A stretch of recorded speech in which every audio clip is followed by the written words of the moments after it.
Hello, class. This week we're going to be talking about ethics and research.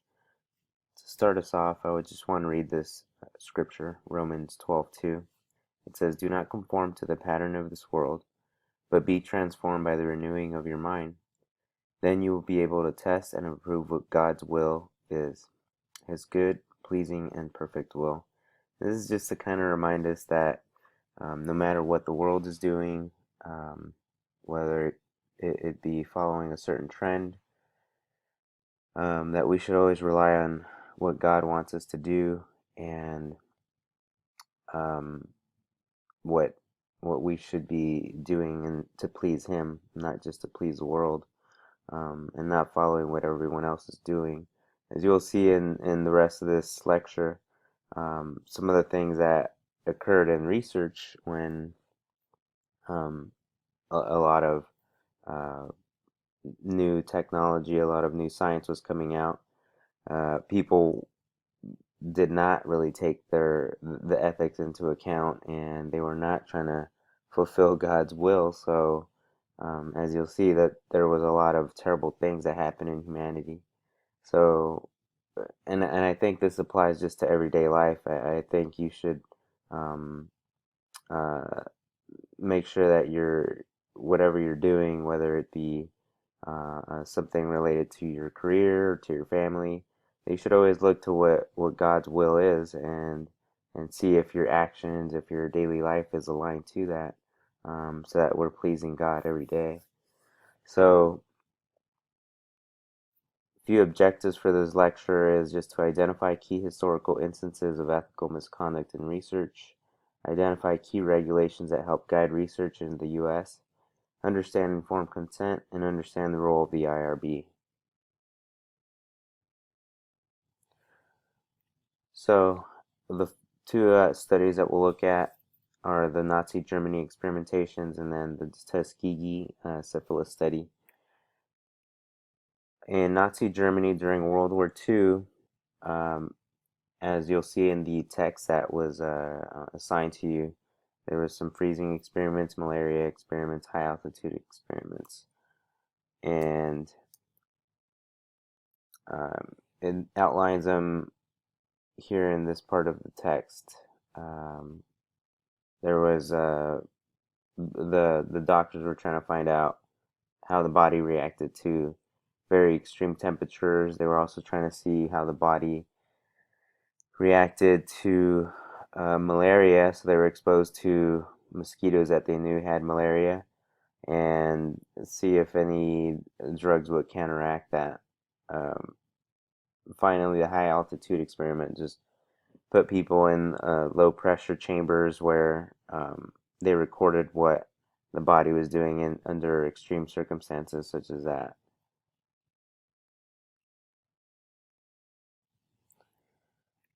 Next, we have the Tuskegee syphilis study.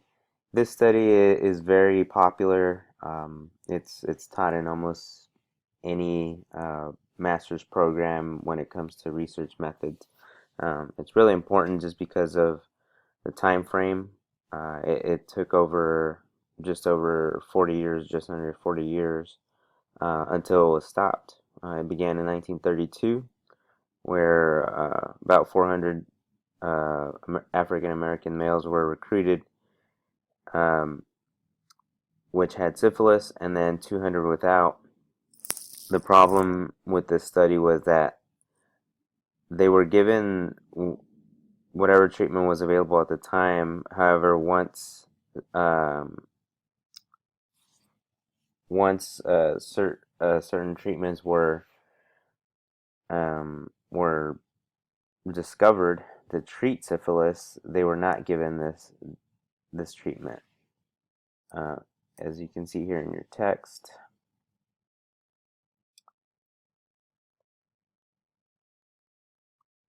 it describes how the subjects were treated.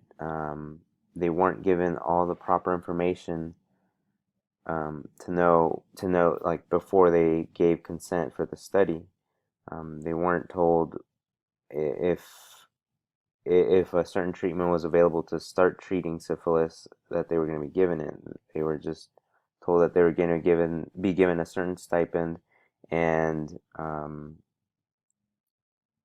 that they weren't told how long the study was going to last as well. It was in 1940 that penicillin was discovered to treat syphilis, but they weren't given that treatment. And it wasn't until 1972 that Jean Heller exposed what was going on in the study, and soon after that, the study was terminated. And the families, or the people that were still alive in 1990, or I'm sorry, 1974, um, were finally given some sort of restitution, but the damage had already been done. So, codes and regulations. The very first sort of regulation that was written was the Nuremberg Code in 1947. You can see in the text here, the Nuremberg Code gives us the first to give us some codes as far as how research should be conducted.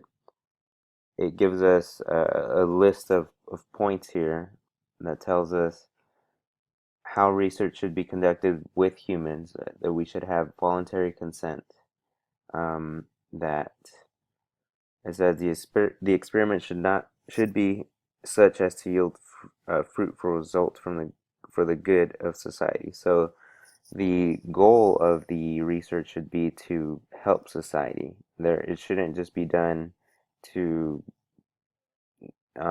just to try to find out some sort of data that eventually is not really going to help society. Maybe, in the case of Nazi Germany, a lot of times they were just trying to torture people, so there was nothing really good coming out of those studies. The Nuremberg Code also talks about how the experiment should be conducted to avoid unnecessary physical and mental suffering. Um, and obviously, the cases that we just showed did not do that at all. It says the experiment should be conducted where there's no reason to believe that there could be death or disabling injury. The degree of risk to be taken should never exceed that determined by the humanitarian importance.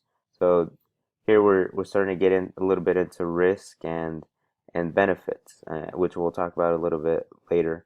But if you read through this, you'll see that this is the beginning of what created the regulation and the standards for how we conduct research today. Okay, the next regulation that I want to really focus on is the Belmont Report, which was created in 1979. If you look at your text here, it says it serves as the fundamental document for current federal regulations for the protection of human participants in biomedical and behavioral research in the United States. And here we see the three principles that were outlined by the Belmont Report. One is respect for persons, or giving people autonomy, so allowing them to make their own decisions, and not just being coerced or forced into a certain study. So the other part of this is, if you can read here, it says special protection to persons of diminished autonomy. So for in special cases where people have um, any kind of mental disabilities, or if they're not of full mental capacity, you can't just assume that they're going to be able to give you consent. So you have to make sure that you have a third party, or someone that can give consent or assent for them. The next is beneficence, so obligating researchers to protect persons from harm and to maximize possible benefits and minimize possible harm. So here we're talking about minimizing risk and creating studies that will give the most benefit to society and to the groups in participating in the study. And finally, justice, requiring that benefits and burdens of the research be fairly distributed, thus impacting upon the selection of research participants. So that whoever is recruited, whether and whatever group that they're put in, that they would still benefit from the research. I would encourage you uh, to visit the Belmont Report internet address here that they give you to see the full report and to get a little bit more detail about this report. There are a few more regulations here that I've noted, and you can read these in the text that was given to you, which also have very important implications, especially the common rule, uh, which is part of the Department of Health and Human Services, which was this common rule was established in 2009, actually earlier than that, but what came out of it was this institutional review board. One of the things that you must have to get IRB approval is informed consent. So in the US, the DHS established 8 basic components of the informed consent, and then there are 6 other elements that are necessary when appropriate. So informed consent,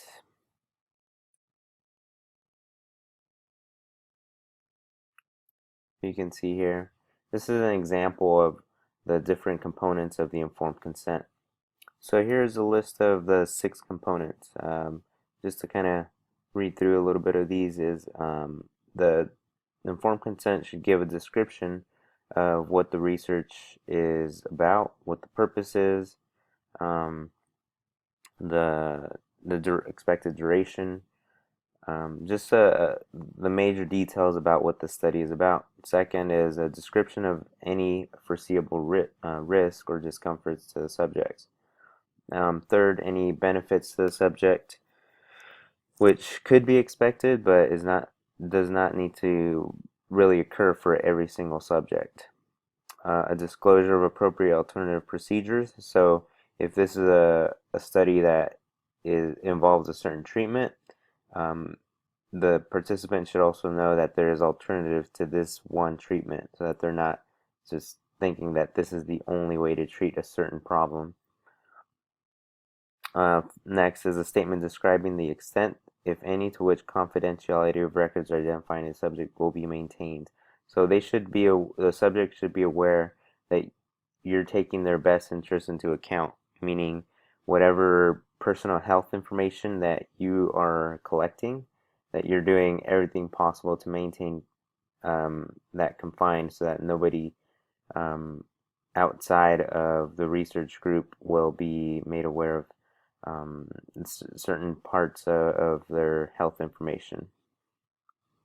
Okay, so here's some some of the elements that we just covered. One of the things that I want to point out is lay language. So when writing an informed consent document, it's really important to write this part of the document, so not your whole proposal and statistical analysis. This is just talking about the informed consent.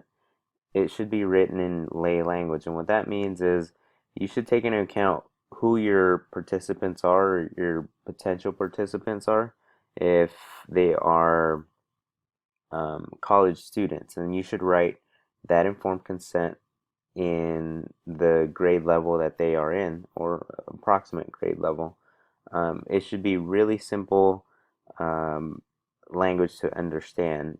So, for example, if I am collecting data on rate of force development or maximal torque for knee extensors, I'm not going to tell them that I'm going to have them in an isokinetic dynamometer and doing a knee extension at full force. I would just say I'm going to have the participants extend their knee as hard as they can or with as much force as possible, just to make it easier for them to understand, because otherwise they're not really going to fully grasp what they're supposed to be doing. And according to the standards for an informed consent, they have to know exactly what's going to happen.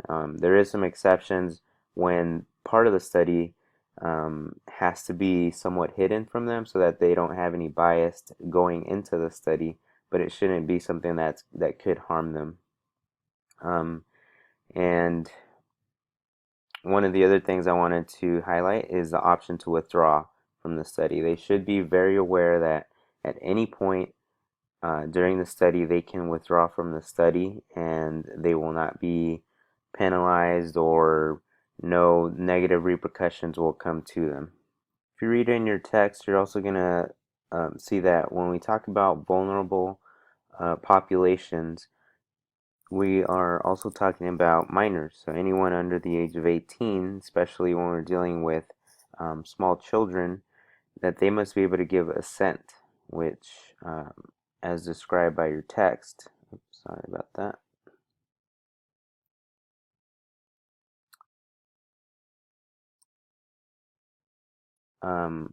As described by your text here, it says a statement or of consent or agreement made by a child regarding his or her involvement in a research project.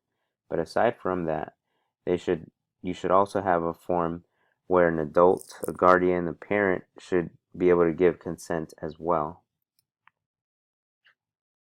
All right, the last portion that I want to cover is the Institutional Review Board, the IRB. So you'll hear this term, the IRB, a lot. A lot of universities have a board such as this.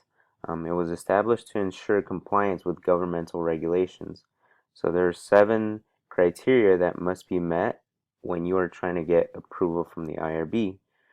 And you must get IRB approval before you begin any sort of data collection for your study. Now, if you're going to go on and to do a thesis or a dissertation, if you go into a doctorate program, you're you're going to be dealing with the IRB a lot. You're going to be submitting applications and waiting for approval and making corrections. So you're going to have to get really comfortable with communicating with them and understanding what they want from you. And you're going to have an advisor helping you through this whole process. But it's really important to understand um, that there is a lot that goes into getting approval from the IRB, and there's a purpose for it. As we've seen, there's a lot of things that we have to be able to regulate because not everyone has the best interest of the subject in mind, and um, for for you to be able to read a certain research and know that it was done in an ethical way, it has to be approved, peer reviewed, and it has to be approved by the IRB. So as you can see here, these are the 7 components that are required to obtain IRB approval. So as risks to subjects are minimized, risks to subjects are reasonable.